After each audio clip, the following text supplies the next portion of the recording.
Welcome to everybody in class 11th English lecture.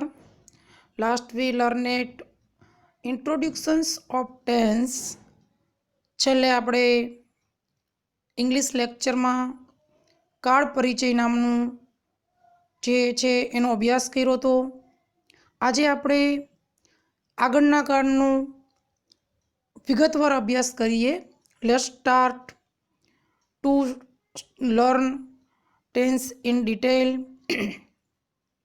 આપણે છેલ્લા પિરિયડમાં જોયું હતું કે કાળના મુખ્ય 3 પ્રકાર છે કે present, past and future. Present એટલે વર્તમાન, પાસ્ટ એટલે ભૂતકાળ એન્ડ ફ્યુચર એટલે ભવિષ્યકાળ. હવે દરેક કાળમાં કુલ 4 અસર છે.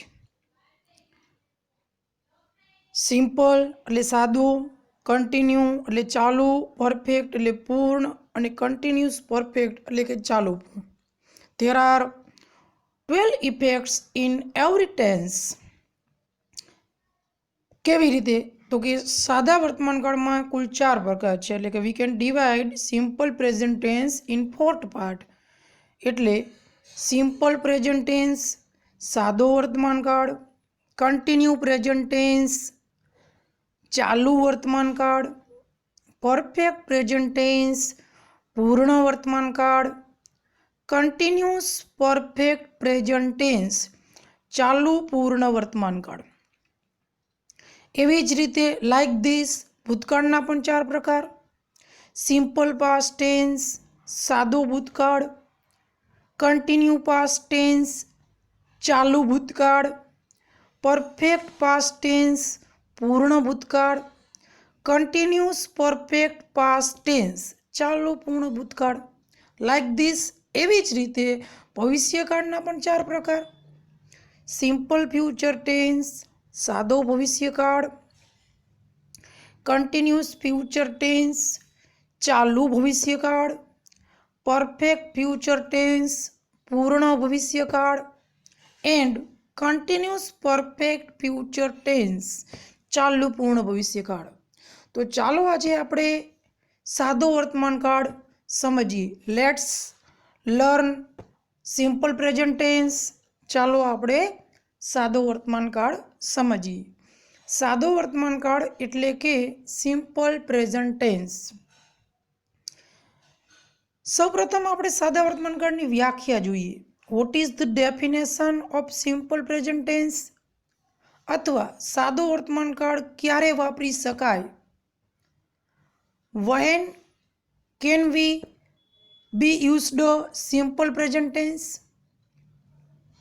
તો એનો જવાબ લખવું હોય તો આપણે આરે લખતા જશું કે સાદો વર્તમાનકાળ ક્યારે વપરાય. એનો જવાબ વર્તમાન સમયમાં બનતી નિયમિત ક્રિયાઓ, દૈનિક ક્રિયાઓ, રોજિંદી ક્રિયાઓ, કુદરતી ક્રિયાઓ, સનાતન ક્રિયાઓ, નજર સમક્ષ બનતી ક્રિયાઓ, ટેવ, કુટેવ, રિવાજ, પ્રથાઓ, કહેવતો કે ગણિત કે વિજ્ઞાનના નિયમો અથવા સિદ્ધાંતો દર્શાવવા માટે સાદો વર્તમાનકાળ વપરાય છે. ફરીથી, વર્તમાન સમયમાં બનતી નિયમિત ક્રિયાઓ, દૈનિક ક્રિયાઓ, રોજિંદી ક્રિયાઓ, કુદરતી ક્રિયાઓ, સનાતન ક્રિયાઓ, નજર સમક્ષ બનતી ક્રિયાઓ, ટેવ, કુટેવ, રિવાજો, પ્રથાઓ, કહેવતો, ગણિત કે વિજ્ઞાનના નિયમો અથવા સાદો વર્તમાન અથવા સિદ્ધાંતો દર્શાવવા સાદો વર્તમાનકાળ વપરાય છે. આ સાદા વર્તમાનકાળના આપણે ઉપયોગો હોઈ શકીએ. હવે આપણે ટેન્સ એટલે કે કાળ, આપણે અગાઉના લેક્ચરમાં જોયું હતું કે કાળ એટલે શું, વોટ ઇઝ ટેન્સ. તો એમની એક ડેફિનેશન આપણે સમજ્યા હતા કે the changes of verb means tense. ક્રિયાપદમાં કરવામાં આવતા ફેરફારો એટલે કાળ. The changes of verbs means tense. એટલે કે ક્રિયાપદમાં કરવામાં આવતા ફેરફારો એટલે કાળ. આપણે જોયું હતું કે મહેશ પત્ર લખે છે, મહેશે પત્ર લખ્યો, મહેશ પત્ર લખશે. તો એને ઇંગ્લિશમાં આ રીતે કહી શકાય, મહેશ રાઇટ્સ એ લેટર. એ સિમ્પલ પ્રેઝન્ટ ટેન્સ, સાદા વર્તમાન કાળનું વાક્ય થયું કે મહેશ દરરોજ એક પત્ર લખે છે, તો કે મહેશ રાઇટ્સ એ લેટર ડેઇલી. મહેશે ગઈકાલે એક પત્ર લખ્યો, તો મહેશ રોટ એ લેટર યસ્ટરડે. થર્ડ, મહેશ આવતીકાલે એક પત્ર લખશે, તો Mahesh will write A letter tomorrow. હવે આપણે જોઈએ અથવા આપણે સમજીએ કે ફર્સ્ટ સેન્ટેન્સમાં રાઇટ્સ આવ્યું, સેકન્ડમાં રોટ આવ્યું અને થર્ડમાં વિલ રાઇટ આવ્યું. તો પ્રથમ જે સેન્ટેન્સ છે, ફર્સ્ટ સેન્ટેન્સ, એમાં રાઇટ્સ આવ્યું એટલે એ સાદા વર્તમાન કાળનું વાક્ય છે. તો આપણને એક મનમાં પ્રશ્ન થાય કે સાહેબ આ વાક્યનું ગુજરાતી આ રીતે બને છે કે મહેશ દરરોજ એક પત્ર લખે છે, તો જેનું અંગ્રેજી તો એમિઝાર ન થાય, તો આમાં એમિઝાર કેમ ન આવ્યું? બીજું કે આ વાક્ય સાદા વર્તમાન કાળનું છે એ આપણને કેમ ખબર પડે? જો ઉપયોગ આપણે ખાલી યાદ રાખવાનો છે, સમજવાનો છે, એ કેમ એક્ઝામમાં પૂછાશે નહીં.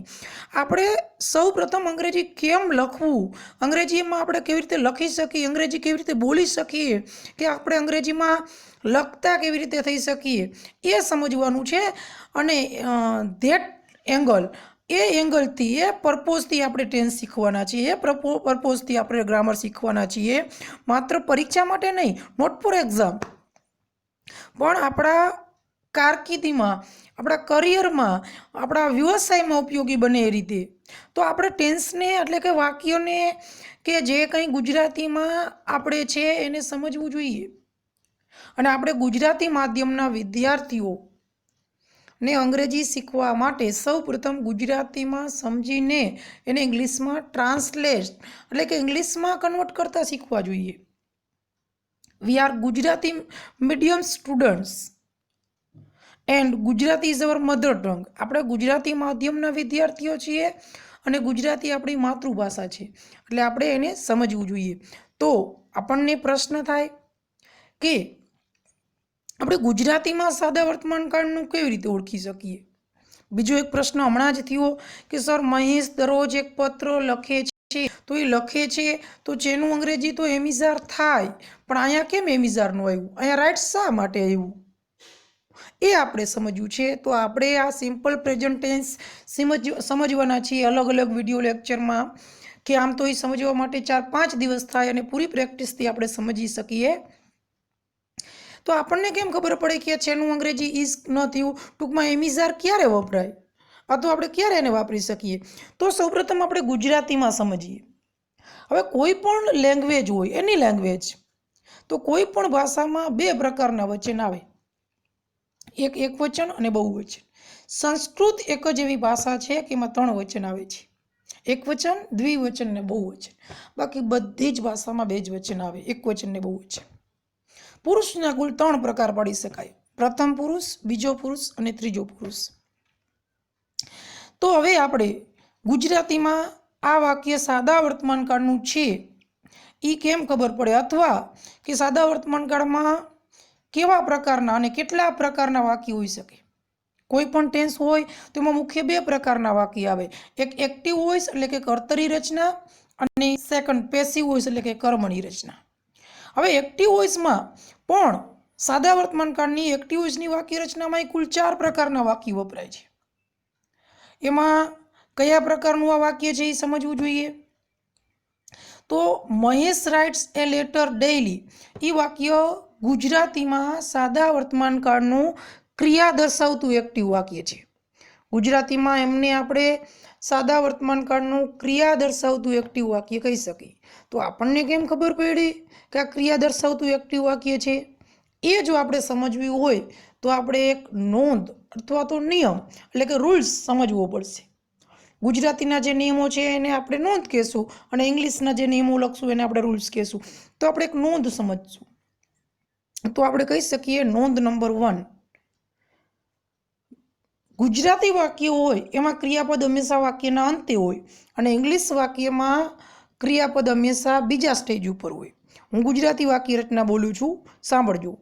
कर्ता, कर्म, अन्य शब्द ने क्रियापद। इंग्लिश वाक्य रचना में कर्ता, क्रियापद, कर्म और अन्य शब्द आए। एटले कि गुजराती वाक्य में क्रियापद वाक्यना अंते होय।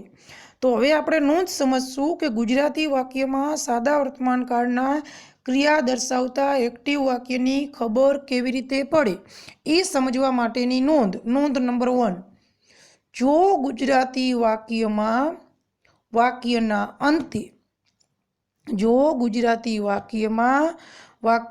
अंते लखूं छूं, लखीए छीए, लखो छो,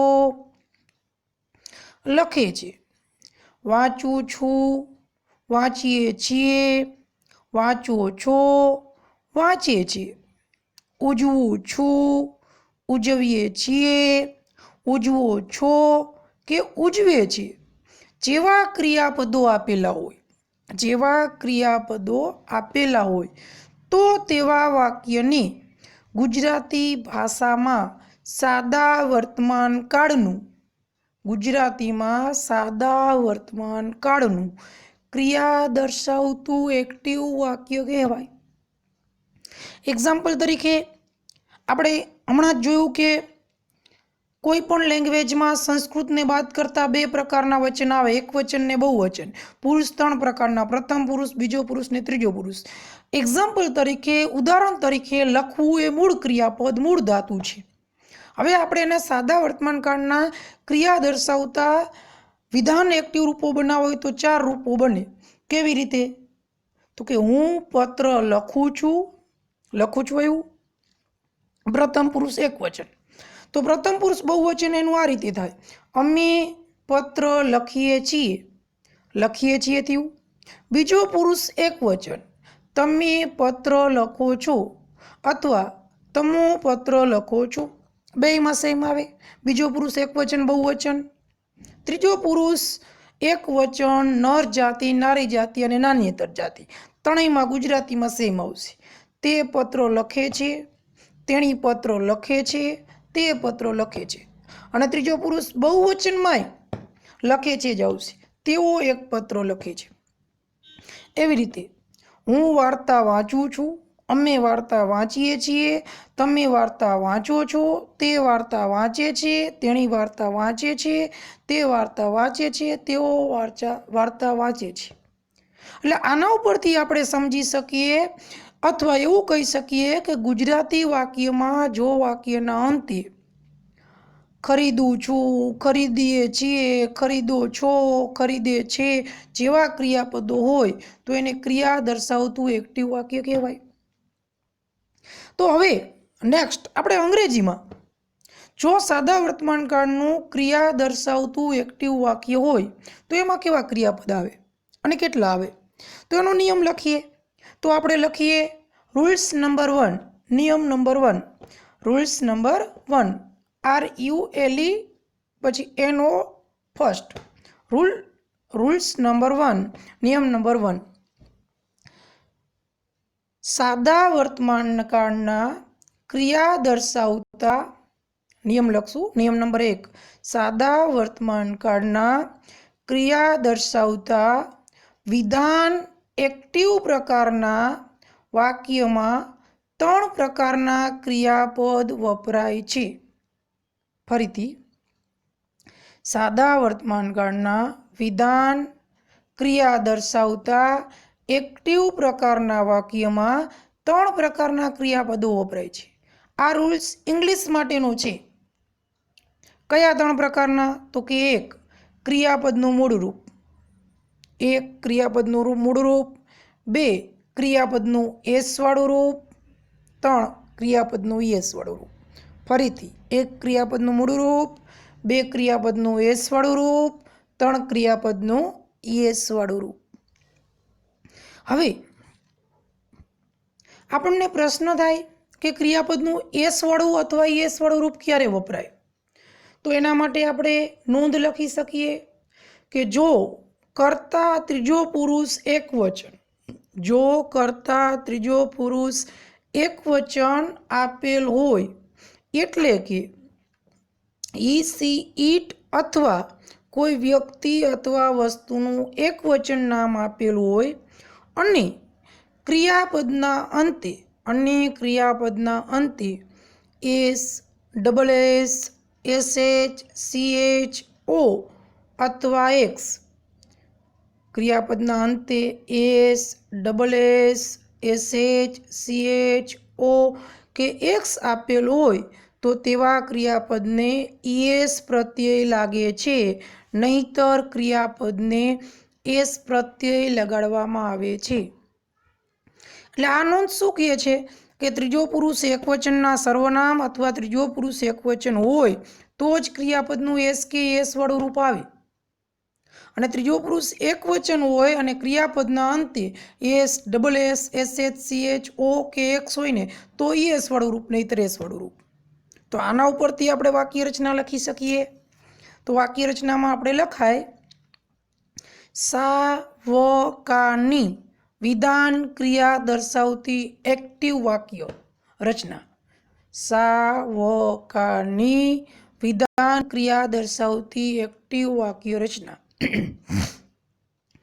એ આ રીતે લખી શકાય: કર્તા પ્લસ મૂળરૂપ અથવા એસ કે એસ વાળું રૂપ પ્લસ કર્મ પ્લસ અન્ય શબ્દ. ફરીથી કર્તા પ્લસ મૂળરૂપ અથવા એસ કે એસ વાળું રૂપ પ્લસ કર્મ પ્લસ અન્ય શબ્દ. આના ઉપરથી આપણે એવું નોટ કરી શકીએ, એવું નોંધી શકીએ કે સાદા વર્તમાનકાળની ક્રિયા દર્શાવતી એક્ટિવ વાક્ય રચનામાં ક્યાંય એમિઝાર વપરાતા નથી. એટલે આપણે એનું ઇંગ્લિશ કરતી વખતે એમિઝાર ન આવે. એ આવશે અસ્તિત્વ દર્શાવતી વાક્ય રચનામાં, પેસિવ વાક્ય રચનામાં, એ આપણે નેક્સ્ટ આગળ સમજશું. પણ ક્રિયા દર્શાવતી એક્ટિવ વાક્ય રચનામાં ઇંગ્લિશમાં સાદા વર્તમાનકાળમાં 3 રૂપ જ વપરાય: મૂળ રૂપ, એસ વાળું રૂપ કે એસ વાળું રૂપ. અને ગુજરાતીમાં આપણને કેમ ખબર પડે કે આ સાદા વર્તમાનકાળનું ક્રિયા દર્શાવતું એક્ટિવ વાક્ય છે?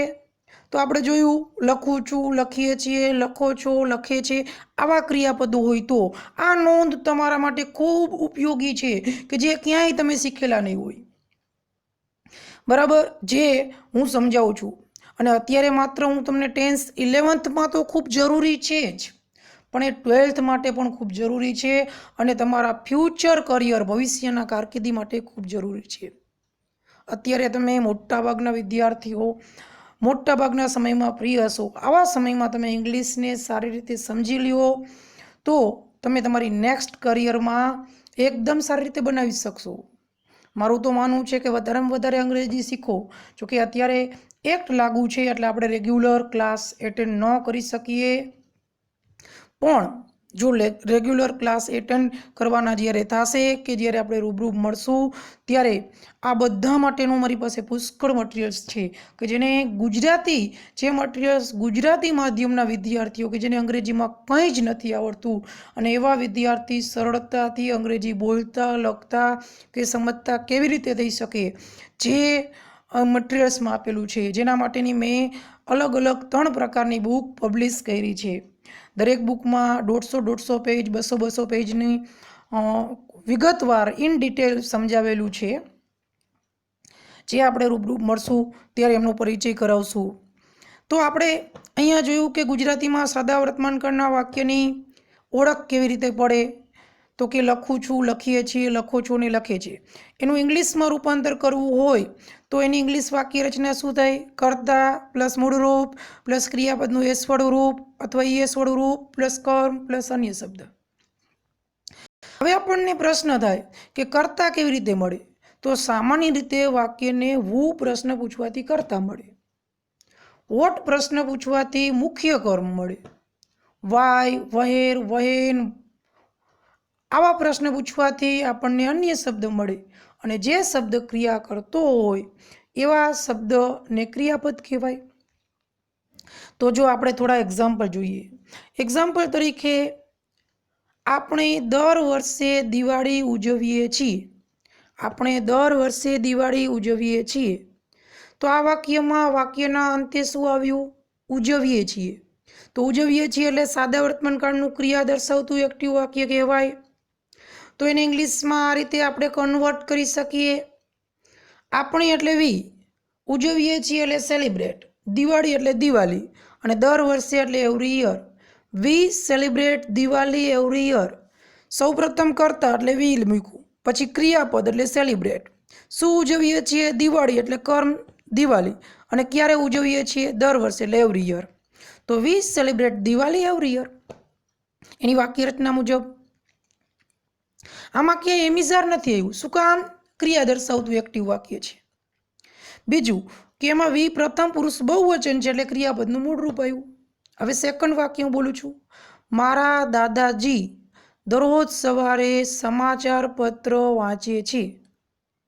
મારા દાદાજી દરરોજ સવારે સમાચાર પત્ર વાંચે છે. કોણ સમાચાર પત્ર વાંચે છે? મારા દાદાજી. તો મારા દાદાજી છે એ શું છે? કરતા. એ ક્યાં મૂકશું? શરૂઆતમાં. શેની ક્રિયા થાય છે? વાંચવાનું. વાંચવું. વાંચવું તો એનું વાંચીએ છીએ. અહીંયા કરતા શું છે? મારા દાદાજી એટલે માય ગ્રાન્ડપા અથવા માય ગ્રાન્ડફાધર. એ ત્રીજો પુરુષ એક વચન કહેવાય. વાંચવાનું ઇંગ્લિશમાં શું કહેવાય? રીડ. એટલે રીડનું શું થાય? રીડ્સ. શું વાંચે છે? સમાચાર પત્ર. એટલે એ ન્યૂઝપેપર. ક્યારે વાંચે છે? દરરોજ સવારે, તો એવરી મોર્નિંગ. તો કરતા માય ગ્રાન્ડપા અથવા માય ગ્રાન્ડફાધર. વાંચે છે ક્રિયાપદ એટલે રીડ્સ. સમાચાર પત્ર એટલે ન્યૂઝપેપર. દરરોજ સવારે એટલે every morning. My grandpa reads a newspaper every morning. Third, શ્રીમાન શાહ અમને દરરોજ વિજ્ઞાન શીખવે છે. શ્રીમાન શાહ અમને દરરોજ વિજ્ઞાન શીખવે છે. કોણ વિજ્ઞાન શીખવે છે? શ્રીમાન શાહ. શું શીખવે છે? વિજ્ઞાન. કોને શીખવે છે? અમને. ક્યારે શીખવે છે? દરરોજ. શેની ક્રિયા થાય છે? શીખવે છે. તો આપણે કરતા મિસ્ટર શાહ. શીખવે છે એને ઇંગ્લિશમાં ટીચ કહેવાય, પણ મિસ્ટર શાહ ત્રીજો પુરુષ એક વચન છે એટલે ટીચીસ. મિસ્ટર શાહ ટીચીસ એટલે શીખવે છે. કોને? અમને એટલે અસ. કર્મ વિભક્તિ છે. ગુજરાતીમાં જેને ને લાગે એને ગૌણ કર્મ વિભક્તિ કહેવાય. મી, અસ, યુ, હિમ, હર, ઇટ અને ધેમ એને ગૌણ કર્મ વિભક્તિ કહેવાય. મિસ્ટર શાહ ટીચીસ અસ. શું શીખવે છે? અંગ્રેજી એટલે ઇંગ્લિશ, અને દરરોજ એટલે ડેઇલી અથવા every day. Mister Shah teaches us English every day. અથવા આ વાક્યને આમે લખી શકાય. Mister Shah teaches English two અસ એવરીડે. વાક્યમાં બે પ્રકારના કર્મ આવે, મુખ્ય કર્મ અને ગૌણ કર્મ.